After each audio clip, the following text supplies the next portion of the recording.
Bismillahirrahmanirrahim. Akan tetapi, orang Islam sendiri masih mempertanyakan ikhtiar itu. Ada yang bertanya, nanti sholat Jumatnya di mana? Itu ajaran siapa? Banyak orang yang ingin ikut bertapa di halang-halangi. Dan saya dituduh mempraktikkan ajaran sesat. Katanya, dalam ajaran Islam itu tidak ada pertapaan.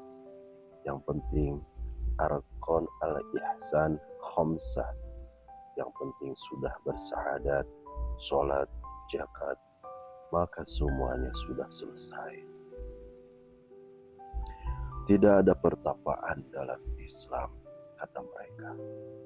Menurut saya, yang mengatakan itu linglung kuadrat.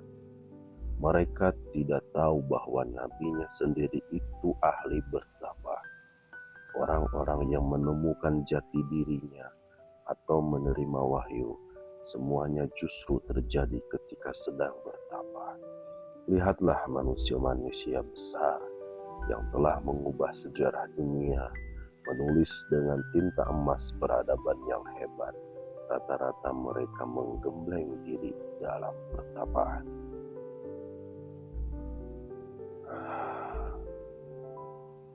Barangkali kita lupa peradaban kita sendiri. Nabi Muhammad SAW bertapanya di Gua Hiro. Nabi Musa bertapanya di Bukit Tursina.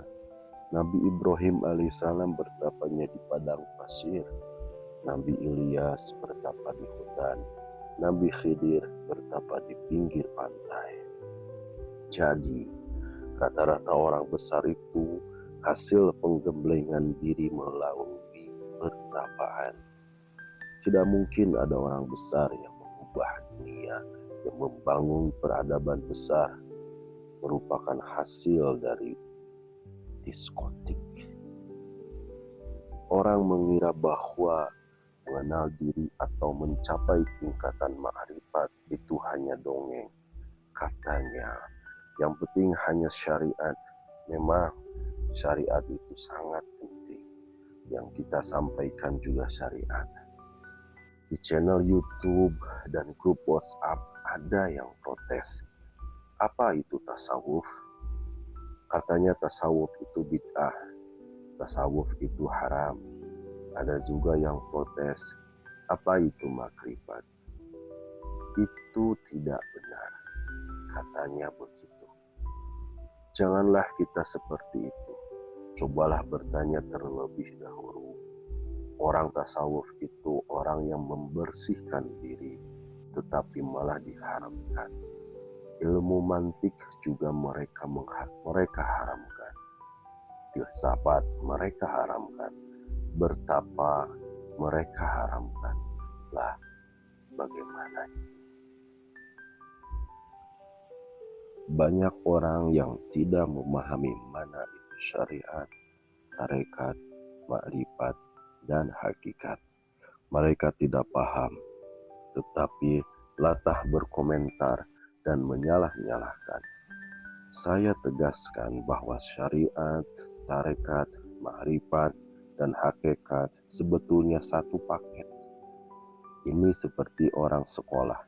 Pertama-tama SD, lalu SMP, kemudian SMA, dan dilanjutkan di universitas. Masalahnya, kadang ada anak SD sudah berani menyalah-nyalahkan anak yang sudah SMP. Santri yang baru mondok di sebuah pesantren selama 2 tahun, baru bisa baca kitab takrib, sudah pintar menyalah-nyalahkan seorang Gus Dur. Padahal jelas Gus Dur jauh di atas levelnya. Nurholis Majid juga dihujatnya. Tradisi menghujat masih terus berlangsung sampai saat ini. Orang yang levelnya jauh lebih tinggi disalah-salahkan. Saya juga tidak lepas dari disalah-salahkan. Bahkan di YouTube ada yang menulis komentar, Ternyata Buya Syakur Yasin musyrik. Apakah saya marah? Tidak. Menurut saya, jika Anda digigit anjing, tidak usahlah anjing tersebut Anda gigit kembali atau Anda gigit balik. Beri makan saja tulang belulang. Selama anjing sudah diberi makan, ia tidak akan menggigit lagi kok. Orang tidak paham apa itu syariat, tarekat, ma'rifat, dan hakikat, tetapi dengan mudah menyalah-nyalahkan. Saya terangkan, apa itu syariat, tarekat, ma'rifat, dan hakikat? Apakah perbedaan dari keempat hal tersebut? Syariat itu dari kata syar'i yang jamaknya syawari, artinya jalan besar. Kalau tarekat dari kata torik yang jamaknya turuk, atau bisa dijamakkan lagi menjadi turokot. Kalau torikoh jamaknya toroik, artinya jalan kecil. Dalam Al-Quran disebutkan, Bismillahirrahmanirrahim, wa anna minna sholihun wa minna duna dhalik kunna toroiqa kidada.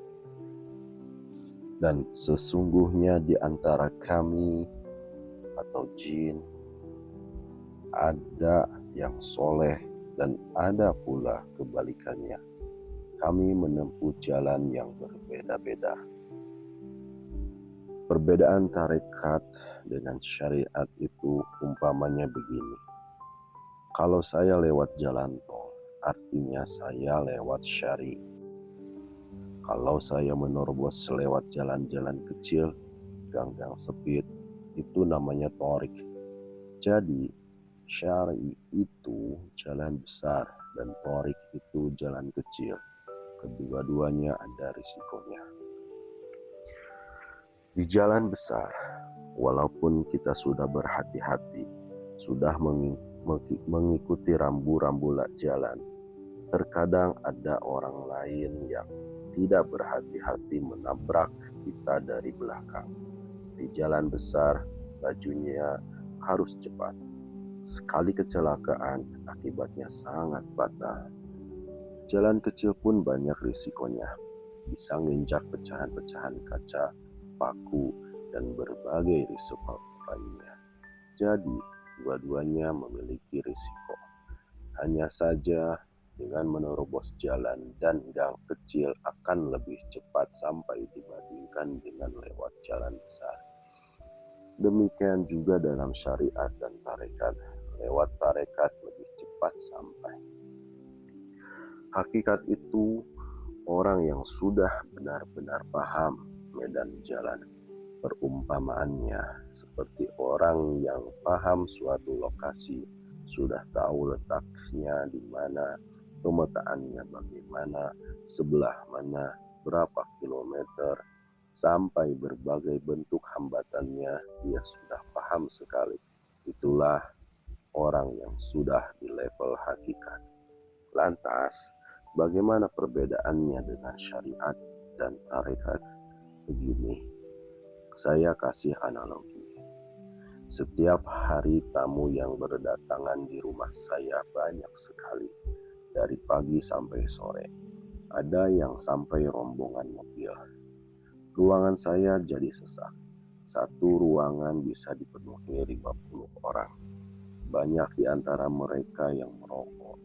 Kipas angin dan AC sudah tidak mempan menyingkirkan asap rokok. Sementara yang ibu-ibu ada yang membawa anak kecil. Di antara anak mereka ada yang kencing di karpet. Mereka kalau mengobrol bebas sekali, bahkan dengan suara keras. Dalam kondisi demikian, saya selaku tuan rumah membuat aturan.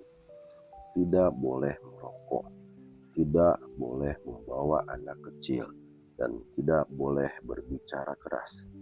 Aturan ini disebut dengan syariat. Saya yang membuat aturan disebut dengan syari. Tamu yang datang bermacam-macam. Kalau ada tamu yang tunduk pada aturan yang saya buat, maka dia tidak salah. Ada seorang ibu datang membawa anak kecil. Tatkala mengetahui bahwa bertamu tidak boleh membawa anak kecil, dia meminta maaf kepada saya dan menitipkan anaknya kepada saudaranya yang ada di luar. Tamu seperti ini tamu yang baik. Saya menghormatinya. Allah juga senang jika seorang hamba mengikuti aturannya, maka jangan salahkan orang yang mengikuti aturan syariatnya. Ada tamu lain datang, lalu merokok. Ketika mengetahui aturan tidak boleh merokok, dia mematikan rokoknya dan meminta maaf. Tamu seperti ini adalah tamu yang baik dan saya hormatinya. Ada tamu lain datang dan dia tahu ada aturan tidak boleh berbicara keras. Oleh karena itu dia berbicara lirih kepada saya. Karena menurut saya tidak jelas, saya memintanya mengeraskan suaranya. Akan tetapi dia bersikeras tidak mau. Alasan dia, karena ada aturan yang melarang berbicara keras. Kamu yang seperti itu sebenarnya pegang aturan atau kurang ajar. Tamu seperti ini menghormati aturan, tetapi tidak menghormati tuan rumah yang membuat aturan. Ada saatnya saya sebagai tuan rumah untuk berbicara keras. Itu saya yang menyuruh, yang membuat aturan. Seharusnya dia tanpa ragu-ragu menurut kepada saya. Orang seperti ini yang lebih menghormati aturan daripada pembuat aturannya. Dalam tataran beragama masih dalam tingkatan syariat, bukan hakikat. Bagi orang yang sudah mengerti dan paham, ketika saya menyuruhnya mengeraskan suara, pasti dia langsung melakukannya. Ketika kita membaca Al-Quran, kita mendapati kisah ketika Nabi Ibrahim diperintahkan Allah untuk menyembelih putranya. Perintah ini secara lahir melawan syariat. Akan tetapi, kalau Nabi Ibrahim tidak mentaati Allah, derajat kenabiannya tidak tercapai. Jadi, orang yang sudah pada tingkatan hakikat adalah orang yang mampu menghormati syariatnya, sedangkan orang yang pada tingkatan syariat baru sebatas mampu menghormati syariatnya. Ada orang yang menghormati undang-undang dan ada orang yang menghormati pembuat undang-undang. Yang menjadi masalah adalah orang yang tidak mengerti, apalagi paham, baru belajar agama sebentar saja, buku rujukan beragamanya juga terjemahan, nasrif saja salah, sudah merasa menjadi ulama besar. Dia mudah mendalil dan menyalahkan orang lain. Kedepannya, saya berharap umat Islam sudah tidak bertengkar lagi tentang mengharamkan filsafat dan tasawuf. Yang ingin bertapa silahkan, yang tidak mau ya silahkan. Yang kunut dalam sholat subuh silahkan, yang tidak ya silahkan.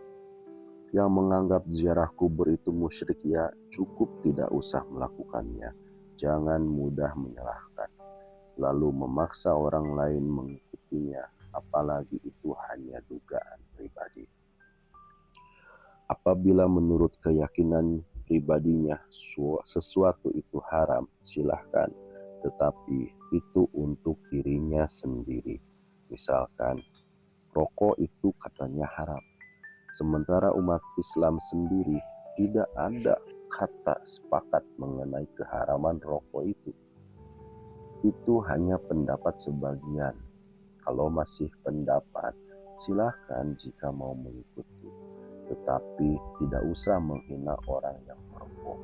Jika Anda yakin bahwa rokok itu haram, lalu Anda merokok, Anda berdosa.